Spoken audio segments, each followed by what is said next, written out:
Okay, so this is something that I've been wanting to talk about for a while, but I never really knew where to start, to be honest. But it's going to be talking about Dragon Ball Super and how nothing was really earned. And what I mean by that is there were a few things in the series where if it were Dragon Ball Z, there'd have been a real purpose to it, a real build up. And one of the first things that gets me in Dragon Ball Super is when Goku first becomes the Super Saiyan God to fight Beerus. He never really, like, when he was fighting Frieza and he had to go Super Saiyan, he went Super Saiyan because his best friend Krillin had just died, and there was all the stakes involved. And there were stakes involved with when Beerus was on Earth for the first time, and he was saying that he was going to destroy the planet. But how Goku actually became the Super Saiyan God, well, there was no power up. He didn't even become the Super Saiyan God in battle.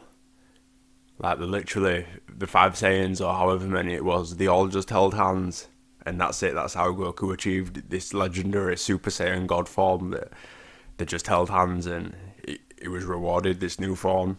In my opinion, it just wasn't earned. And then later on in the series, if you want to go to the next form, Super Saiyan Blue, it's almost the same thing again. Okay, he's training with Vegeta on Whis' planet and whatnot, but how they actually get the Super Saiyan Blue form by clashing fists, and just like that, boom, they've got this new form. And that could have been a really epic, intense moment of Goku and Vegeta are battling it out, and boom, the clash fists, and all of a sudden it's like, what's this? It's Super Saiyan Blue. But just the way it was portrayed, it was just so lackluster. We get a 2-minute clip of him training, and then at the end of it, like I say, the clash fists, and that's how they achieve Super Saiyan Blue. So once again, something not earned. There's just loads of stuff like this in the series, really. Try to think of some more. I mean, if you look at the Super Saiyans from Universe 6 or 7, whichever way it goes, Cabba and Kale and all them, once again, they never really earned their transformation.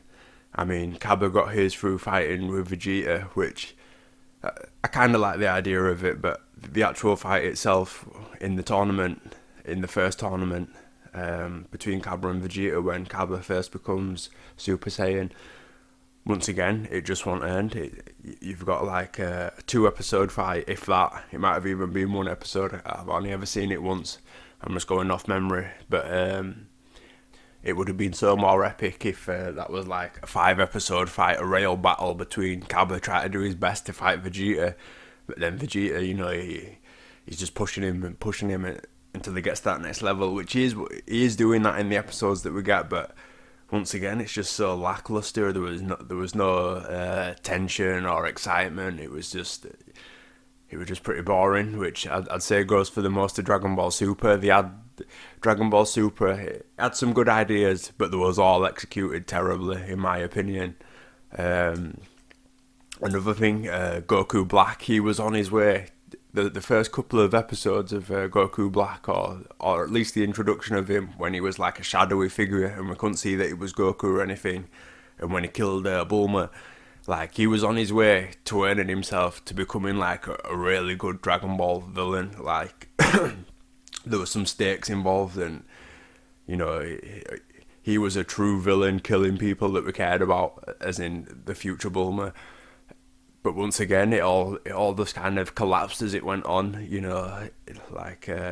was on his way to earning it, and then it just all, in my opinion, it just all fell apart at the end. And it was that was one of the worst arcs in Dragon Ball Super. It started off, it could have been one of the best arcs in all of Dragon Ball. By the end of it, it was just terrible. They didn't earn Vegeta. That was just a waste. I'd have liked to have seen Vegeta do something badass, and Vegeta couldn't even get the job done. And obviously, I get it, he's fighting an immortal, he can't get the job done. Essentially, nobody could get the job done, but they should have at least saved him or made him more badass, so that was a waste.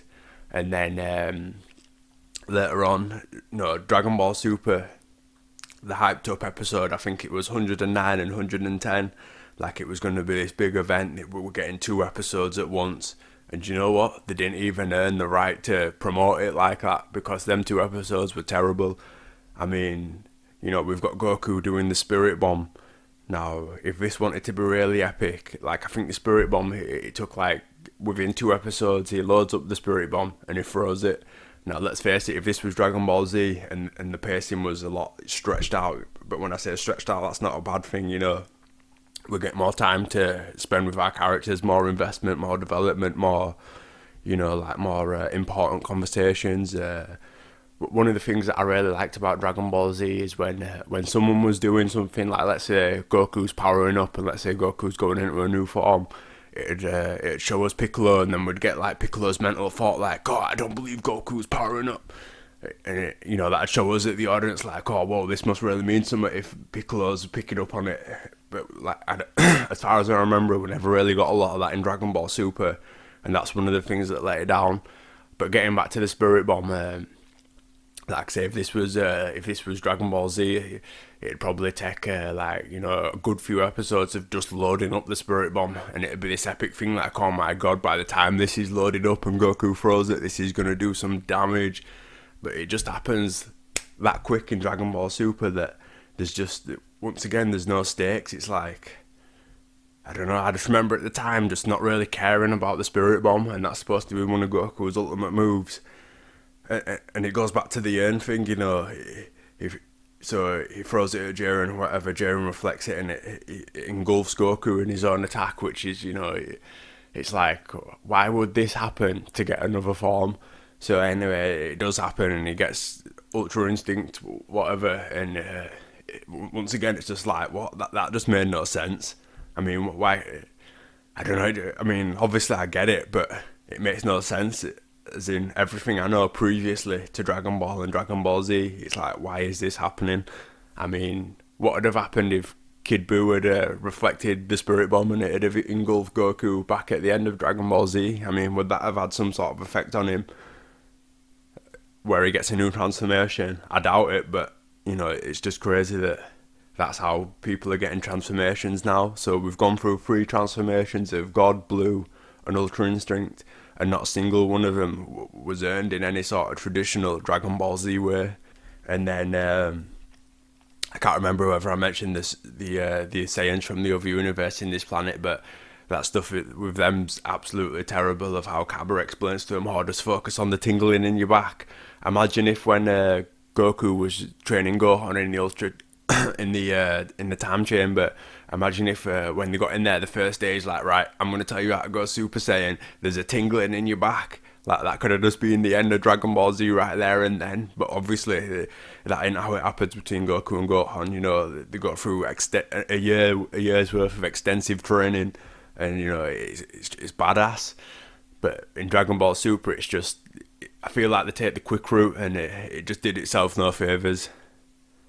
Anyway, that's going to be all for this little video, this little rant. If you guys agree or disagree with anything that I said and you've made it this far in the video, let me know down in the comments. You know, that's one thing that I love about Dragon Ball and the Dragon Ball community on YouTube. You know, whether you agree or disagree with someone, there's always something to talk about. You know, I've listened to many people that I've disagreed with, but at the same time that they've brought me around on the reasoning, or the people that I agree with, and it's like, oh, I can't believe someone else thinks this way about it. But anyway, yeah, just hit me up down in the comment section, and I'll reply to all the comments. Thanks a lot.